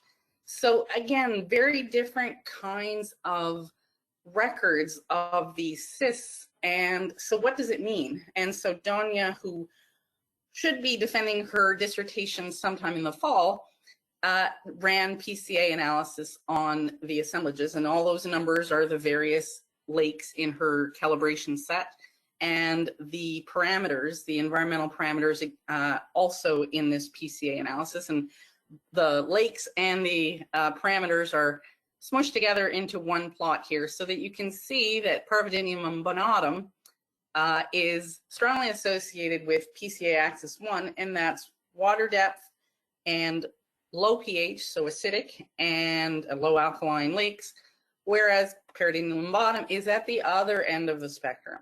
It's associated with nutrient-rich lakes as opposed to low nutrient lakes, but also higher pH and shallow to intermediate depth. So they're very different cysts. But what does that mean relative to the phytoplankton assemblage in the water column that produced those assemblages that are very different in different lakes? And that's the question that Andrea, who's working with me at Brock on her PhD, is trying to answer. And so she's used a number of different approaches, including some sediment traps, plankton tows, and lake bed sediment analysis in order to answer that question. So how does the algal palynomorph assemblage reflect the phytoplankton assemblage that produced it? How do both biotic factors like grazing pressure and abiotic factors like oxidation affect what ends up being preserved in the sediments and what a palynologist will see? And the answer is, well, I'll go to the punchline here. There is not anywhere close to a one-to-one relationship. And the case study that I'm going to focus on is the comparison between two lakes in the Dorset region of central Ontario, Canada, Plastic Lake and Harp Lake. And I'd like you to focus on the reddish brick brown color, which is Parvadinium umbonatum, and the orange color, which is Parvadinium limbotum, the colors that I've tried to flow through this entire presentation. And what you'll see is in the water column of Plastic Lake, and that's the top of the screen. So the water column, these are the thecae, the motile cells. There is relatively little Parvadinium umbonatum. It really only blooms in July in Plastic Lake. We have several years of record here. In Harp Lake, on the other hand, which is 20, 30 kilometers away, Parvadinium umbonatum is the dominant in much of the late summer into fall, and it's even present in late spring. So you would expect in Harp Lake, in the sediments of Harp Lake, you'd see a lot of Parvadinium umbonatum. But as you can see, if you look at the little tiny pie diagram, that almost doesn't show up because they are to scale, more or less. The amount or the concentration of cysts per mil in Harp Lake is 2,000. Whereas in Plastic Lake, it's 28,000. So I've tried to portray that by the size of the pie diagrams, but you can see that there is no brown color in that pie diagram on the bottom. There is not a single cyst in any slide that Andrea looked at in her PhD at any time in Harp Lake. Whereas in Plastic Lake, even though the orange, which is Parvadinium limbotum, is more abundant in the water column during more months of the year, it is Parvadinium umbonatum that hugely dominates the cyst record. And we do see cysts of Parvadinium limbotum, the orange, but it is not the dominant. And so here are the two lakes to show you how close they are to one another, Harp Lake, Plastic Lake. One is smaller, one is larger, the larger lake in a larger watershed, smaller lake in a smaller watershed, but the larger lake is much deeper. So Harp Lake has a maximum depth of 37 meters, but our cable on our Ekman grab sampler is only 16 meters. So we sampled the deepest part of Harp Lake, of Plastic Lake, I should say, whose maximum depth is 16 meters. But we sampled relatively shallow part of Harp Lake. And that's important because the depositional environment in the deepest part of each lake is very different. These are lakes that develop anoxia, or at least hypoxia, nearly anoxia, in the deepest parts of the lakes at the end of the summer because of biochemical oxygen demand. And that's what the next slide is going to show you. But first, I'm showing you data that was generated back in the late 1980s, early 1990 by a fellow PhD student at the University of Toronto when I was there doing my master's, Pierre Zippi, and he did a study of several lakes in the Dorset region. Plastic Lake and Harp Lake are highlighted in red. And punchline first, they found 0 cysts of Parvadinium umbanatum, but they found a much richer assemblage of cysts in Plastic Lake than in Harp Lake, but no Parvadinium umbanatum.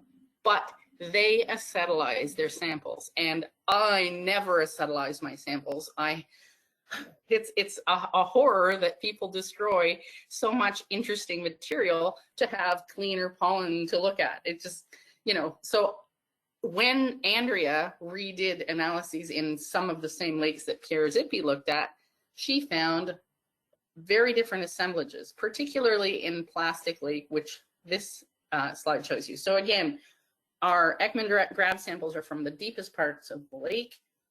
These show you the dissolved oxygen and temperature measurements down the water column. And you can see that in the at the end of the summer, actually in the early fall, in the reddish brown color, we have nearly anoxic conditions below 12 meters in the water column. And so the answer, the punchline then, is that we have a completely skewed assemblage in the oxidized Harp Lake, which is not at all representative of the epilimnion. And I'm done. Great, that was fantastic. Thank you, Francine. I'm always a massive advocate for looking at sort of taphonomic reasons for assemblages and stuff, even though I look more at the spores and pollen and that, but that's fantastic. We do have a question from Peter Moody. Is there any importance to the heterotrophic status, brown colour, or of Parvadinium versus the autotrophic status of Lymbatis in explaining their divergent ecology? I think it might impact the chemistry of the cyst wall and therefore impact the resistance to oxidation. And I know Peter knows well, because she was my PhD supervisor, that the round brown marine cysts are also extremely susceptible to oxidation and do not withstand things like acetolysis treatment very well.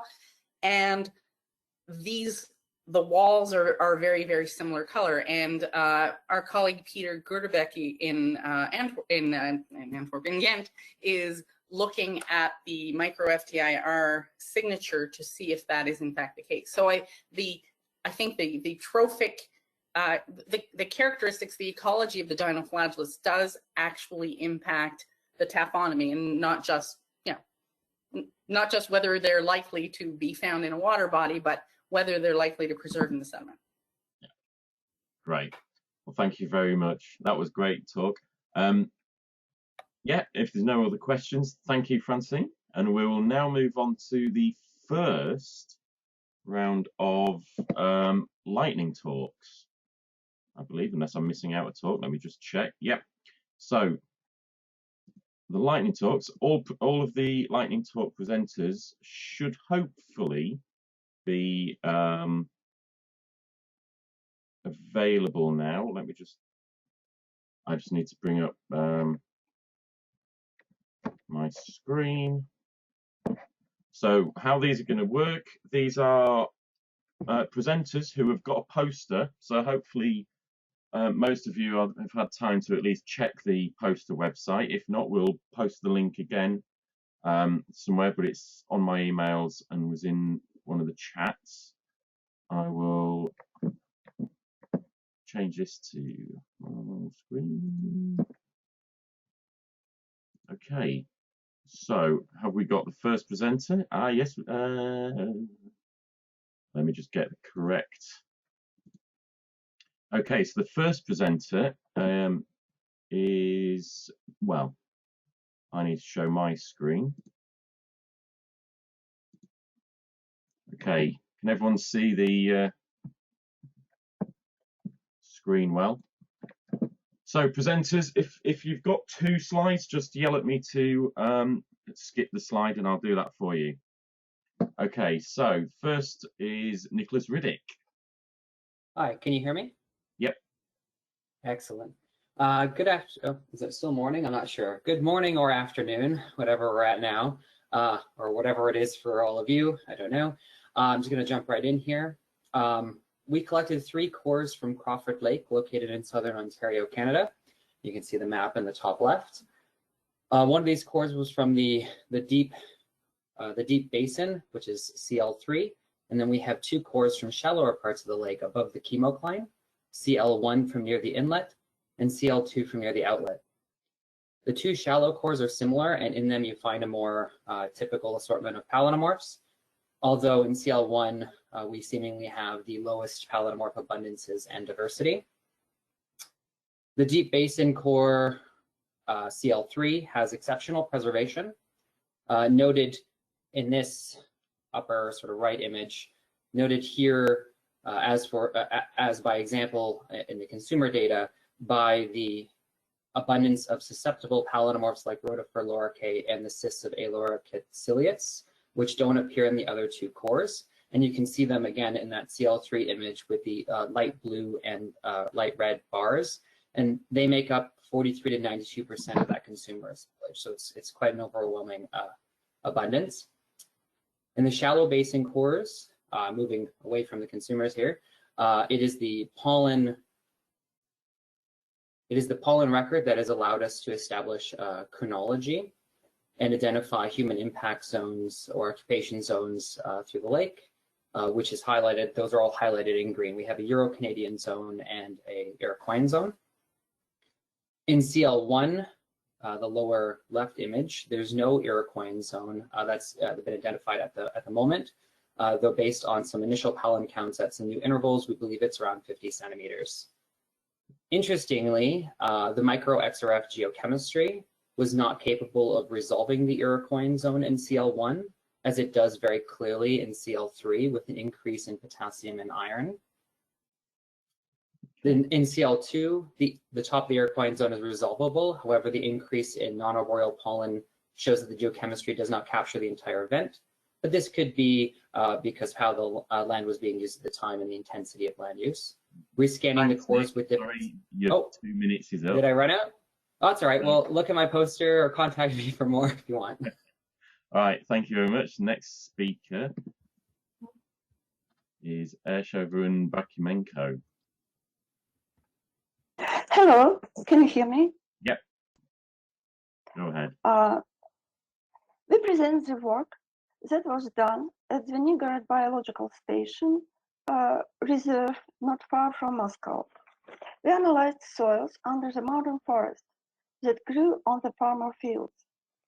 The boundaries of the farmer fields were identified by historical maps. As can be seen on the maps, about 1/3 of the territory of the modern forest reserve was occupied by fields in the 18th and 19th centuries. These fields had been abandoned and forested by the early 20th century.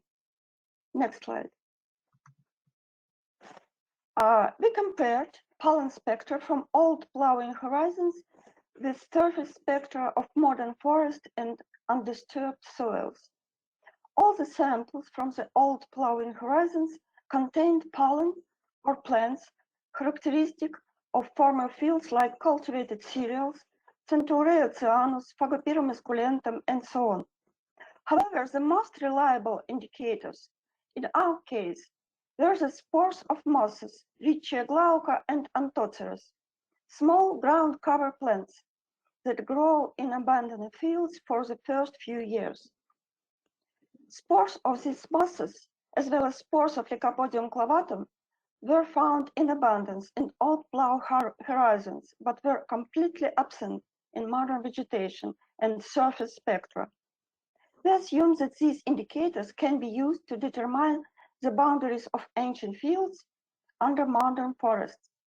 They can also be used to interpret the data of pollen analysis of gully ravine sediments, which accumulates soil materials washed away from fields. Thank you.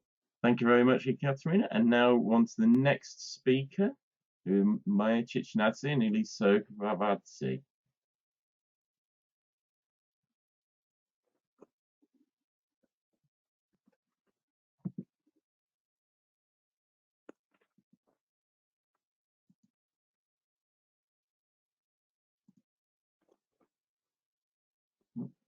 Are you able to unmute yourself?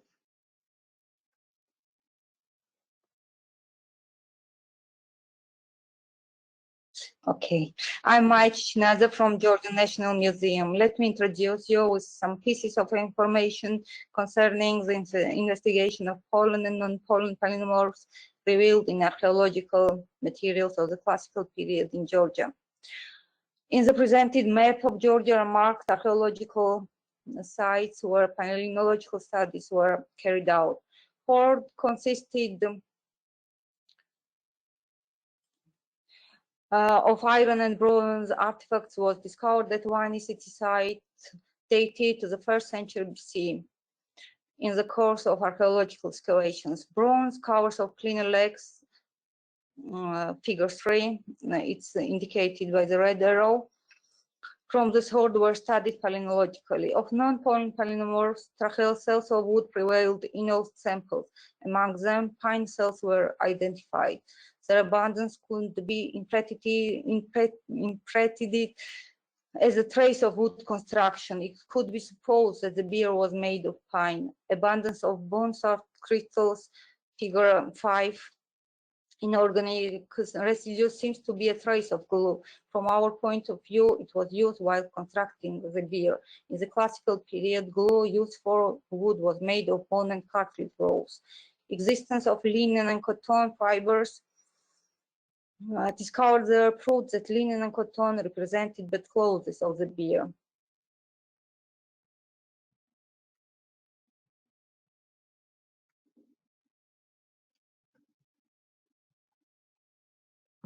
Second slide, please. Okay. Oh, sorry. There we go. On the second slide, the pit grave number 24, dated to the second half of the 4th century BC, has been palynologically investigated too, together with the principal disease easily identifiable thanks to the sumptuous inventory. 4 subordinates were also buried in the grave. The sample collected for this iron bracelet of a subordinate servant was studied palynologically. Fabric was stuck to this iron bracelet, figure 2, indicated with a red arrow. The silk, linen, and cotton fibers, figure 6 and 7, were discovered in the samples, proved the existence of a garment or shroud. Discovery of bee hairs together with a rich spectrum of melliferous plants presents a solid proof in favor of existence of honey-producing samples. Thus, relying upon the abundance of pollen grains of melliferous plants, great amount of found linen fibers and bee hairs, it was concluded that the deceased wearing this bracelet was embalmed. The contents of the bronze vessel oinochoe, the third figure, found in the Say of Graham, was studied palynologically too. By means of discovery of melliferous pollen grains and bee hairs in the sample collected from this vessel in question, it was concluded that honey of azalea was kept in the oinochoe. Thank you. Okay, thank you very much, Maya. That was fascinating. And finally, oh no, we've got talk now. Mark. Can you hear me? Yes, we can hear you. Hello, everyone. I'm Inga Markoplishvili from Georgia National Museum, and I will present results of definition of Asian human food on the basis of non-pollen polynomorphs. In Georgia, detailed palynological research were carried out at the early Bronze Age sites. The organic remains of non-pollen polynomorphs were obtained from artifacts excavated at 21 sites. They mainly represented the contents of vessel, household pits, storerooms, and hand mills. We identified the main markers for different kinds of food, which was made in different kinds of vessels. In pots used for keeping cereals, MPP was well presented. Among them was the phytoliths of cereals and remains of insects and spores of globus. This is a first picture, and the second picture you can see the pot where porridge was made in an open fire, and in this case burnt tracheal cells of food was dominant in the MPP spectra, and also was the phytoliths of cereal starch, but there was no insecta remains. So in a third picture you will see the vessel where was kept the flour. In this case, in the NPP spectra, we have plenty of starch grains, and sometimes it turned into like sponge. So there are also defined the zone materials. Second slide, please. Different kinds of MPP were identified in the vessels used for cooking meat. So in the picture, you will see the microscope remains of bone salt crystals, which was dominant in this kind of spectra. So if in the pot was kept fish, along with bone salt crystals, the parasitic form Diphyllobotrium eggs, characteristic for fish, could be evidence also there.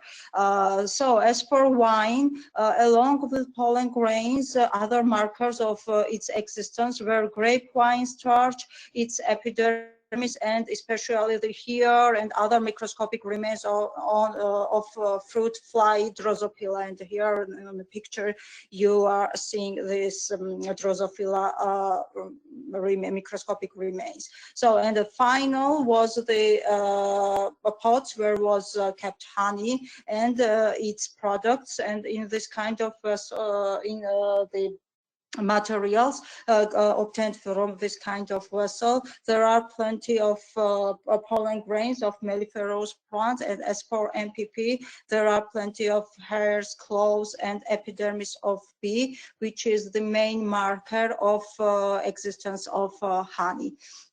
So from this we can say we managed a few group of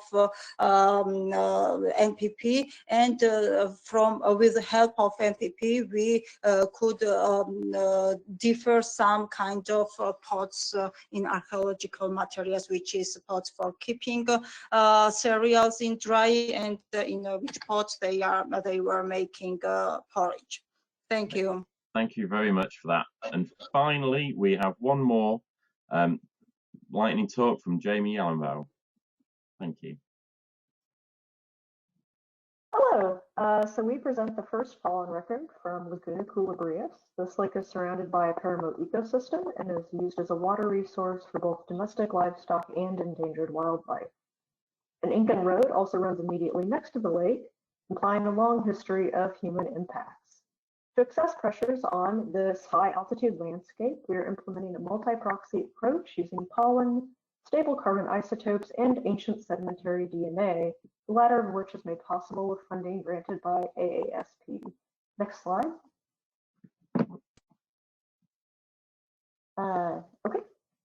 We have conducted preliminary counts of ulmus, grass, and isoedes to begin to assess changes in water level and paramote expansion. We compared our diagram to previous work by Horn and Orvis on the lake's microscopic charcoal record and to records from other Andean sites. Major takeaways from this poster include a high ratio of isoedes to grass at 9.8 thousand years before present, indicating a major drying event. In the mid-Holocene, we report high charcoal and grass concentrations and a drop in ulmus. This reflects expansion of the grass paramo. And the greatest concentration of ulmus in the core occurs around 1.5 thousand years before present, just prior to the terminal classic drought. This is consistent with ulmus records from other Andean sites, and when considered with the high isoedes concentration, this implies a warmer, drier environment. And during the terminal classic drought, ulmus decreases, while grasses increase in concentration, implying another expansion of the paramo. Overall, our results are consistent with those from other Andean sites. Thank you. Great, thank you very much, and thank you to all the speakers in that session and the lightning talk speakers as well. That was absolutely fantastic. So we've got a break now for about 15 minutes. What I'd like to do is just give you a quick announcement, because I realise that the chat function isn't working as it should for the delegates. So we will look into that and hopefully see if we can get that working. Please try and send questions to the speakers throughout the meeting. It'd be really appreciated. And without further ado, have a nice 15 minutes off, and we'll be back with you in just under 15 minutes. Thank you very Steve, much. I just wanted to throw in real quick, anyone who was a presenter in this last session, I'm going to be removing you as a panelist. It may kick you out of the software, so just please rejoin using your link. Okay.